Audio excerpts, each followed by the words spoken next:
കേരളത്തിലെ പ്രധാനപ്പെട്ട മണ്ണിനങ്ങൾ ഏതൊക്കെയാണെന്ന് നോക്കാം. കേരളത്തിൽ ഏറ്റവും കൂടുതൽ കാണപ്പെടുന്ന മണ്ണിനമാണ് ലാറ്ററൈറ്റ് മണ്ണ്. കേരളത്തിൽ ഏറ്റവും കൂടുതൽ കാണപ്പെടുന്ന മണ്ണിനമാണ് ലാറ്ററൈറ്റ് മണ്ണ്. നെൽകൃഷിക്ക് ഏറ്റവും അനുയോജ്യമായ മണ്ണാണ് എക്കൽ മണ്ണ്. നെൽകൃഷിക്ക് ഏറ്റവും അനുയോജ്യമായ മണ്ണ് എക്കൽ മണ്ണ്. പരുത്തി കൃഷിക്ക് ഏറ്റവും അനുയോജ്യമായ മണ്ണ് കരിമണ്ണ്. അടിസ്ഥാനപരമായി കേരളത്തിലെ മണ്ണിനങ്ങൾ അമ്ല സ്വഭാവമുള്ളവയാണ്.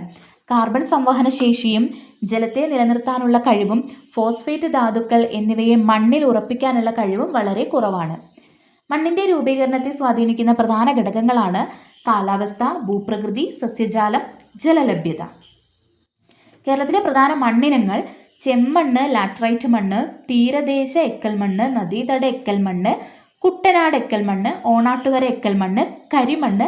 കരിമണ്ണിനെ തന്നെ കറുത്ത മണ്ണെന്നും റിഗർ മണ്ണെന്നും പറയുന്നു. വനമണ്ണ്, സലൈൻ ഹൈഡ്രോമോർഫിക് മണ്ണ് എന്നിവയാണ് കേരളത്തിലെ പ്രധാന മണ്ണിനങ്ങൾ.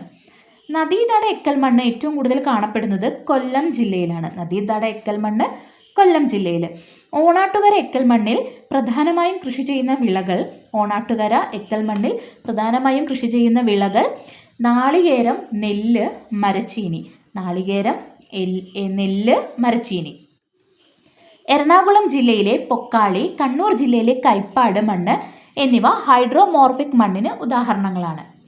കേരളത്തിലെ തീരദേശങ്ങളിൽ മുഖ്യമായും കൃഷി ചെയ്യുന്ന വിളകളാണ് തെങ്ങും നെല്ലും. കായൽ മണ്ണിൻ്റെ നിറം ഇരുണ്ട തവിട്ട് നിറമാണ്. അങ്ങനെയാണെങ്കിൽ മണ്ണിനെക്കുറിച്ചുള്ള പഠനം അറിയപ്പെടുന്നത് പെഡോളജി എന്നാണ്. പെഡോളജി.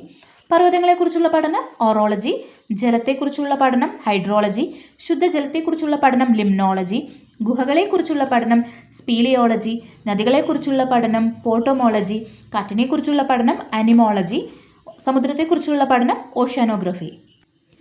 കേരളത്തിൽ ഏറ്റവും കൂടുതൽ കാണപ്പെടുന്ന മണ്ണ് ലാറ്ററൈറ്റ് മണ്ണാണെന്ന് പറഞ്ഞു. ലാറ്ററൈറ്റ് മണ്ണിൻ്റെ പ്രത്യേകത എന്താണ്? ജലം തങ്ങി നിൽക്കാത്ത മണ്ണിനമാണ്. കേരളത്തിലെ മണ്ണിനങ്ങളിലൊന്നും ജലം തങ്ങി നിൽക്കില്ല എന്ന് പറഞ്ഞു. ഈ ലാറ്ററൈറ്റ് മണ്ണിൽ കുറവായി കാണപ്പെടുന്ന ഘടകങ്ങളാണ് നൈട്രജൻ, ഫോസ്ഫറസ്, പൊട്ടാസ്യം.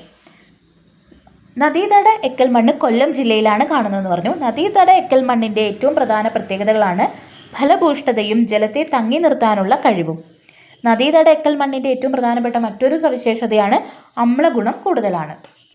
കേരളത്തിൽ ഏറ്റവും കൂടുതലായി കാണപ്പെടുന്ന ലാറ്ററൈറ്റ് മണ്ണിൻ്റെ പ്രത്യേകത എന്താ വെച്ചാൽ ലാറ്ററൈസേഷന് വിധേയമാകുന്നത് കൊണ്ടാണ് അതിനെ ലാറ്ററൈറ്റ് മണ്ണെന്ന് പറയുന്നത്. ലാറ്ററൈസേഷന് വിധേയമാകുന്നതിൻ്റെ ഘടകങ്ങളാണ് ശക്തമായ മഴയും ഉയർന്ന താപനിലയും. ലാറ്ററൈറ്റ് മണ്ണിൻ്റെ pH എന്ന് പറയുന്നത് 4.5 മുതൽ 6.